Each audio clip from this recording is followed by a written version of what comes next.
Yeah. So there's a parent company, UbiQD, and I appreciate you using that branding in the way that you talk about our company. But we have a couple different product lines and brands actually, and our ag one, UbiGrow, is the most mature among the several, and that's really what we're focused on here today. So it's UbiGrow by UbiQD. UbiGrow is meant to really be more resonant with the customers, with the farmers. And the purpose of UbiQuity is leveraging nanomaterials innovation, and specifically in the case of UbiGrow, to help plants get more from the sun. And it is a little different than maybe some of the other speakers. A common theme seems to be having a core technology, but then leveraging data and analytics to bring that to market, or to capture more value in the business model. And I think that's true with us as well, but we're very much more focused on the materials, on the hardware products. And this technology spun out of technology IP developed at several top tier research institutions: Los Alamos National Laboratory, where I worked previously, MIT, University of Washington, and Western Washington University. Those are all exclusive licenses, and the company is based here in Los Alamos, New Mexico. We got about 25 full-time employees. Last year, we did about 2.5 million revenue. On track to do closer to 4 million this year. We've raised about $9 million, depending on how you want to count. Funds raised. We have a lot of non-dilutive capital that's come in that exceeds the 9 million. And then our business model is that we manufacture an enabling material, but then we work to deliver that to the value chain to integrate into traditional material, to traditional products like glass or film in the case of greenhouses. And so we're enabling those new products, and then we do market and sell those end products under our own brand. We have a sales and marketing team, a marketing agency. Digital marketing is a big part of what we do. But we don't manufacture the end products in most cases. We use toll manufacturers or contract manufacturing, which makes it a much lighter, capital lighter business model. Here's just a couple pictures of the team. You can see some logos there on the bottom. I'll skip over this, but if folks wanted to talk about the team, or meet some of the other team members, I typically have them on those calls. Just me today, though. So that core material, that core technology, are called quantum dots. And if you don't know what these are, they're fluorescent materials that are tunable. So we can make nearly any color of fluorescence. And fluorescence is a process where you convert one color to another. You absorb photons, and then you re-emit that energy as a new color of a single color. And quantum dots are good at this, just like other fluorescent materials. However, what's unique about them is that we can tune that color through really the whole rainbow and even outside the visible spectrum, which makes it a platform. And what enables this to work really well at scale, particularly in the case of agriculture, is that we've developed a much lower cost and safer version of quantum dots. They're used widely in the display industry, but you couldn't take those into greenhouses, for example. So we describe it as a material that can, first quantum dot that can actually become ubiquitous. And that's the sort of the root of the name. UBI is short for ubiquitous. And then QD is quantum dot, and grow is obviously growth. We have a lot of IP. Probably don't need to bang that drum too loud, but we have an in-house counsel, and we have many granted patents and international patents. So the big problem that we're solving in agriculture is related to greenhouses and controlled environment agriculture. It's around the energy intensity and cost of lighting. There's a lot of research that's gone into horticultural lighting, and a lot of products that have come out in recent years, largely because of the LED technology that's come down in cost, which shows that if you can control the light quantity and quality, you can really drive much more efficient crop growth. And it's becoming even more important with climate change, because you've got a changing outside world, and you want to control the environment in a greenhouse to be that optimal condition to give you the best yield. So this is a picture I took in the Netherlands, where we've done quite a bit of work, where they've optimized in that particular bay the light by putting LEDs in the plants, above the plants, and then they have high pressure sodium lamps up there as well. We like to point out that this gives you a hint of the kind of color of light that plants crave the most. On the red side of the spectrum, the high pressure sodium lamps are a little bit more orange. But if you could choose and optimize your light, it's going to be more of a red color. And this is just very expensive, and a lot more expensive than the numbers I'm quoting here. If you just put those lights above the crops, you'd be spending about $30 a square foot, or about $300 a square meter to install them, and then another $2 a square foot, or $20 a square meter per year to operate those. And that number is probably a significant underestimate right now in Europe, given the price of natural gas. It has just gone completely nuts. So they're just not even running those greenhouses at all in the winter, this winter. And that's the last winter as well. About 30% less production came out of the Netherlands because they couldn't run their lights basically, and they couldn't heat their greenhouses. And so that's meaning that there's food scarcity, and the value proposition goes up even more for our technology. Maybe you can just take my word for it that there's a lot of science to back up that red light is most effective. And if you want to go after those high value crops, you need to have very high light levels. You can't just filter light and make it red. Like some people ask, why don't you just use orange plastic? Wouldn't that be cheaper than using this fluorescent stuff? And yes, but it would just subtract photons. That doesn't end up, you don't win if you do that. You really need to be converting and having the highest light level at the same time as the best spectrum, the best quality of light. A lot of data backs that up. Greenhouse is a global industry. Most greenhouses on the planet are low tech and have plastic roofs, and they're near the equator and sunny climates where our product works the best. A lot of people think about the Netherlands or Canada, and you can just look at the acreage there in the Netherlands, or up in Canada, or even in Russia. And it's, if you add all of those countries up, it's a small fraction of maybe 10% or less of Spain alone. And then you've got Turkey and China and South Korea, these sunnier climates, Morocco are where the action's at, Mexico, and that we're really focusing on those kinds of markets. So we actually have a bigger impact in terms of the benefit that we can bring. But it really is bigger impact in terms of the acreage as well. So if you ask greenhouse growers, what do you want to spend money on? What do you care about? This product really aligns well with what they're wanting and what they're spending money on. They have to invest in their structures and their coverings. Typical greenhouse roofs, plastic films will degrade in about 3 to 4 years. So there's a sales cycle there that works in our favor. And it's all about, for them, the bottom line, which is driven by their efficiency, their margins, their overall their cost. They need to minimize costs, and they need a high quality product. So this is what the Gen 1 product looks like. It's a retrofit called UbiGrow, as I mentioned. It hangs up in your greenhouse below the existing roof and then glows, just basically glows on the crops. Takes sunlight, mostly absorbing light in the blue and UV part of the spectrum, and then re-emitting that light in the red part of the spectrum. Has an MSRP of about $3 a square foot, which gives us a healthy margin there. So we are willing to work. We can work with growers on the price, and especially for large orders, we will quote a lower number. And it's won a bunch of awards. South by Southwest, Frost and Sullivan have all recognized this as kind of a disruptive, groundbreaking product. It's about higher crop yield first and foremost. We have data across many different climate zones and crop types showing more than 10% in almost all cases yield improvement, payback times of less than 1 year, and we target those particular cases where it's even faster. And cost is what drives that to a large degree. So as we get our costs down, that payback time will get better, and also it'll be more applicable to all sort of crops, because there are lower value crops that the payback is less. Crop quality is better in some cases, and for certain types of crops, it's more about cycle time than it is yield. Like, for example, lettuce.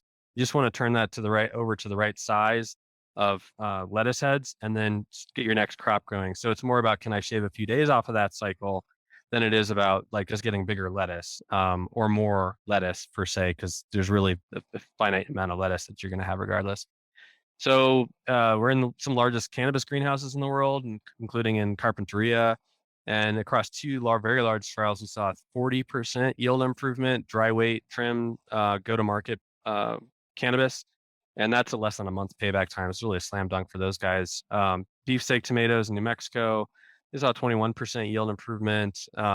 That's also a payback time of less than a year.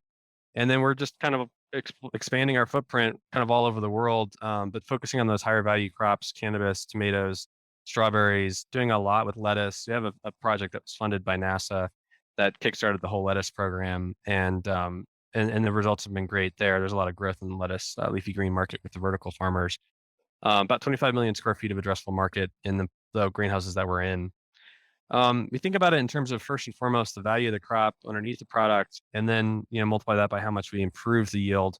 But then you've got to look at the economics of the farm to understand how much additional profit are they actually getting. It's not necessarily just revenue. And some crops take more labor and more costs downstream, like cannabis. Others, they can, they just really, you get almost all of that revenue as additional profit because it's mostly fixed costs.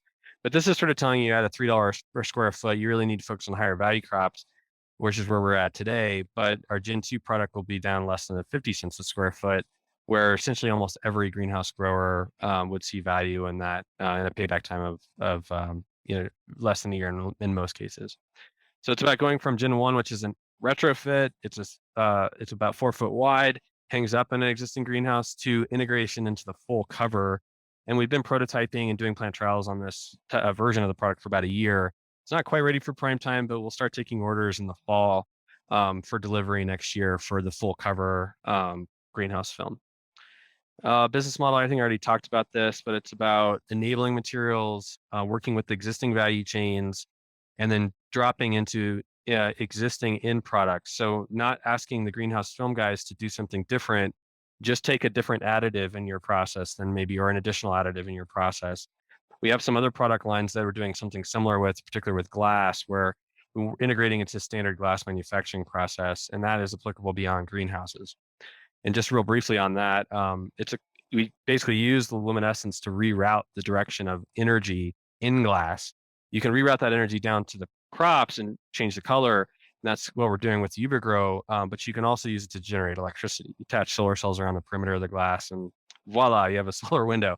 And that's something that is very unique in the market, and there's a huge demand for, especially given the recent legislation in the United States. A lot of opportunity to decarbonize the built environment.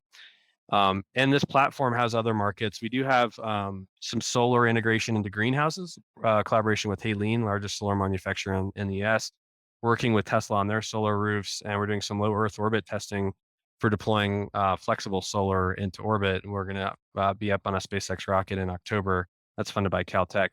Big markets, probably not surprising. I think most people agree, especially the windows and glass opportunity.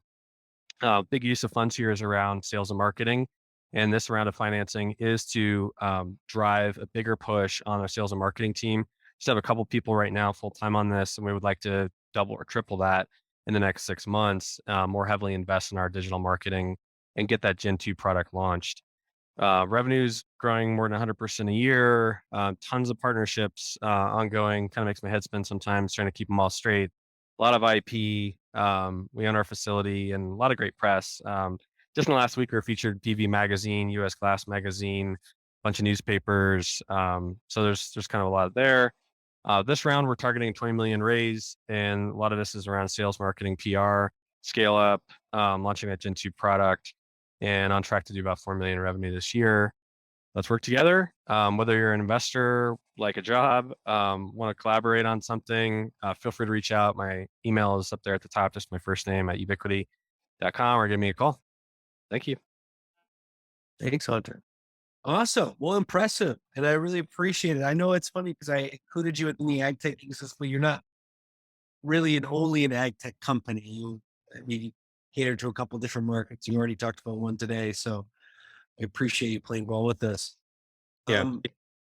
I had a quick question that went back to one of your earlier slides when you talk about the cost of energy for light usage Mm-hmm. with a greenhouse and how that could be, I think, $40 per kilowatt per hour, or something like that, down to, or maybe not that much, but down to working with you guys reduces the cost.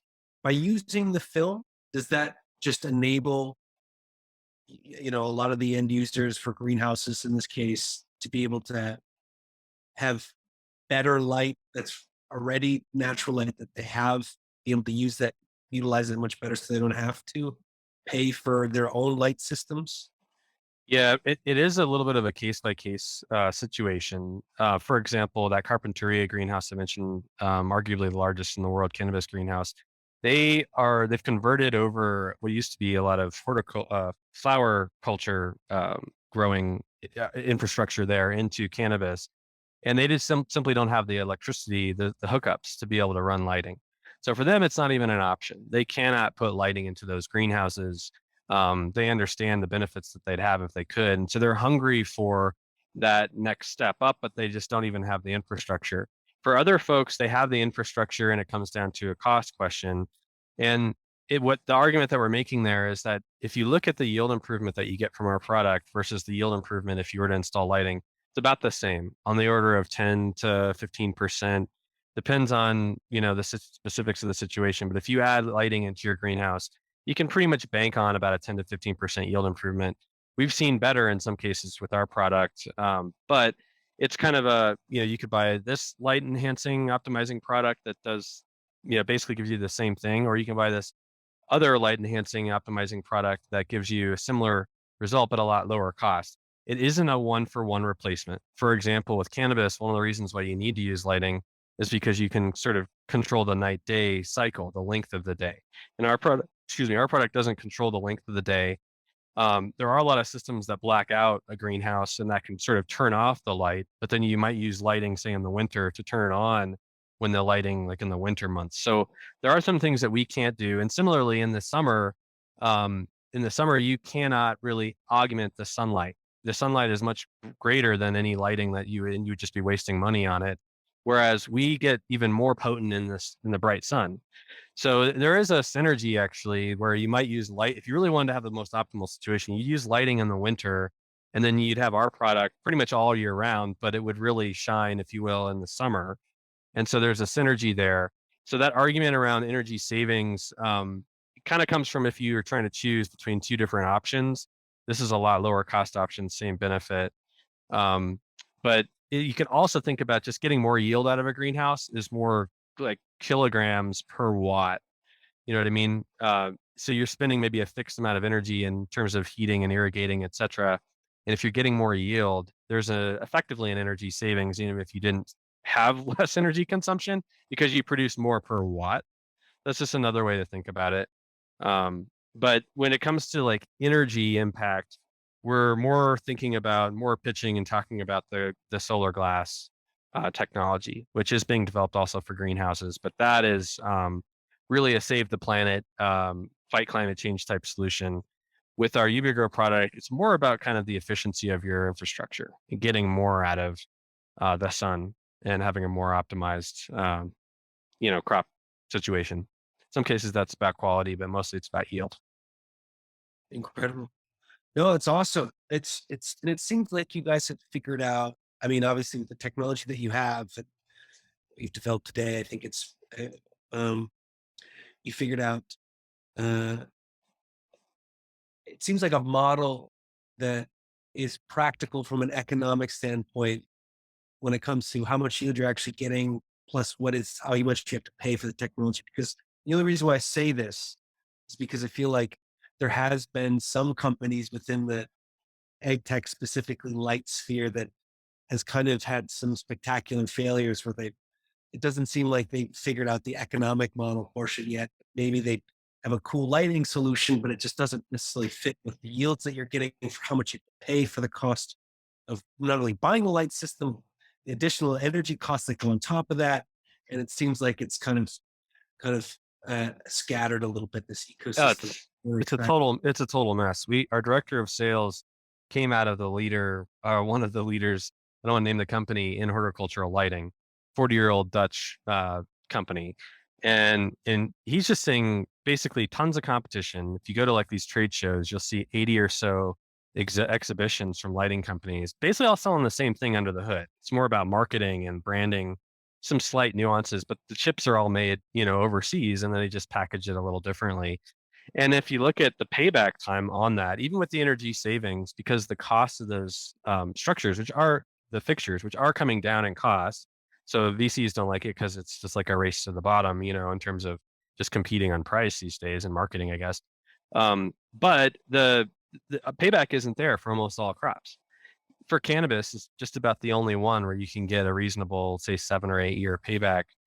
Maybe in some cases a little faster for cannabis, but like for cucumbers, no, and tomatoes, you're just not there. So you have some growers that are just very conscious and sustainable minded, and they want to do it just to be more planet friendly, if you will, but it doesn't pencil out in terms of like the payback time is longer than the life of the product. So like as an investment, you don't make that investment. Maybe with increased competition, price will come down, but there's sort of a, diminishing returns in terms of economies of scale and stuff that, price can continue to come down. But you're always going to have that energy cost on top of it layered in there. And yeah, just it really doesn't make sense. So he left that, quasi left that industry, although he's still in it, to come to us because he sees us as kind of like the disruptive force that's just going to finally put a nail in the coffin for some of these guys, really, because there's too many of them. It's just way competitive. Um, uh, yeah. So uh, maybe preaching to the choir a little bit here, but but I think yeah, there's an energy problem. And I think I saw a statistic that in Denver it was around 10% of all electricity at one point a couple years ago was going to growing cannabis alone. About 1% of all United States electricity consumption is going to cannabis. That's all lighting.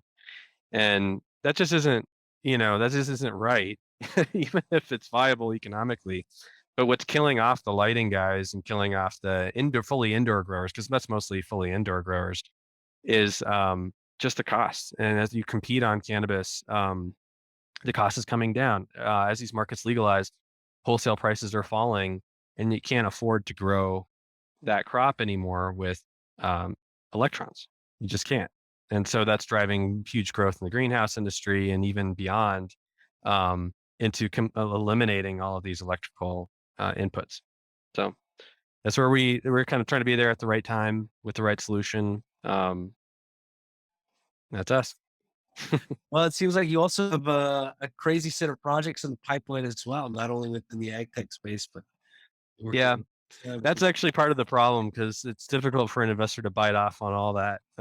We're toying around with the idea of splitting up the company into several investment vehicles onto their own. Because the ag tech investors, they're focused on that, and the energy built environment investors are focused on that. It's really not very many advanced materials guys, so it's kind of dirty word to talk about our company as a materials play. There's a lot more to it than that, but yeah, that makes it a bit challenging from an exit perspective, exit strategy perspective, or from a financing perspective.